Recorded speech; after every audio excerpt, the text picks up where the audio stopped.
In a small, quiet village surrounded by thick, dark forest, something terrible happened. A monster appeared and destroyed everything in its path. It killed everyone, leaving only two survivors, a young boy and an old priest. The boy was found alive, but hungry and alone, and the priest had somehow managed to escape death. But how did they survive? And what will happen next? This is a story of their bravery, their journey, and how they defeated the monster that had taken everything from them. A long time ago in Akiriba, a village hidden at the edge of a deep dark forest, the villagers lived peacefully. They farmed, fished, and danced under the stars. But the forest was no ordinary place. It was known to be home to terrible creatures, especially one monster that the villagers had heard for in many years in stories. It was a giant beast with eyes that burns like fire and claws sharper than any sword. But for many years the monster never showed itself until one fateful night. A powerful wind began to blow from the forest. The trees swayed, and the air grew thick with the smell of something foul. The villagers knew at once that the monster had awoken. They gathered the villagers together, but it was too late. The monster had already reached their homes, and one by one, it devoured them. The men, the children, and the women were swallowed alive, whole, leaving nothing but destruction in its wake. Amongst the wreck, there was one child, a boy named Odi, who had been playing near the river when the monster attacked. He had managed to hide in the bushes, frightened and alone, and was the only one left alive. The chief priest of the village, who had been praying on the mountain top, also survived, and he returned to find the boy. Ode was hungry, weak, and confused, but he had somehow managed to survive by eating wild peas and insects. When the priest saw him, he knelt beside the child and asked, "How did you survive, little one? Where are your parents?" "I don't know," Ode said, his voice trembling. "The monster ate everybody. I don't understand why I'm still here." The priest, with sorrow in his eyes, sat down next to him. "The gods have kept you safe. They spared you and me, but we are the only ones left. The monster, Ititiweri, is gone now, but its evil still lingers." The boy's eyes widened. "How can we make it go away? How can we bring everyone back?" The priest looked at the sky where the sun was setting, casting long shadow over the village. "There is a way," he said, "but it's not easy. To defeat Ititiweri, must lure him out of the forest. The only way to do that is by leading him to the mountain where the gods will help us." Ode carefully listened, eager to know more. "How do we defeat him?" The chief priest explained. "To kill Ititiweri, we must first trick him. He is powerful, but he is not as clever as he thinks.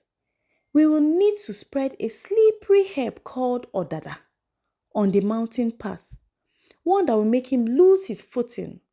Once he climbs to the top, he will slip and fall to his death." Ode stood up, determined, and I said to the chief priest, "I will do it. I will defeat Ititiweri and bring everybody back." The priest handed the boy a magical talisman and said to him, "This will protect you, little one. The journey will be dangerous, but with this talisman, you will be safe. Go now, and may the gods guide you." Ode, now a teenager, took the talisman and began his long journey. For many days, he walked through thick forests and climbed high hills. Along the way, he defeated and faced so many dangers: wild animals, giant snake, and sharp cliffs. But each time, the talisman glowed, and the boy was able to avoid them. Finally, after what felt like an eternity, He reached the great mountain top, and at the foot of the mountain, he found the slippery herb the priest had spoken about. So he carefully spread the herb across the path, hoping it would work. The boy knew the monster. It is very, very would not be easy to trick, but he was determined. As soon as the sun began to set, the boy called out, "Ititi weri weri, ititi weri weri, ititi weri weri, come out and face me." The ground trembled and a deep growl echoed through the forest. The monster appeared, its eyes red, glowing in the dark. "You dare challenge me, little one?" Ititi roared, baring his sharp teeth. "Yes, I do," Ode said, standing tall. "You killed my people. You destroyed my village. Now I will stop you." Ititiwere charged, but as he stepped onto the slippery curve, he lost his footing. His huge body slipped and slid, and before he could recover, he tumbled down the mountain and fell to his death with a loud crash. The boy rushed to the monster's body, but he did not celebrate. Instead, he waited. The priest has told him to wait 7 days for the monster's body to decompose. And so, for 7 days, the boy sat by the fallen creature, keeping watch and making sure nobody disturbed him. After the 7 day passed, the boy carefully took the maggots that had crawled out of the monster's decaying body. He returned to the village and built a big fire in the center. As the flames rose high, the boy threw the maggots into the fire, just as the chief priest had instructed. And then something amazing happened. From the flames, the villagers began to emerge. First, the boy saw his parents, then his friends, his brothers and sisters, and all the people who had been taken by the monster. They were alive, restored to their true forms. The boy's heart swelled with joy. It worked. It really worked, he cried.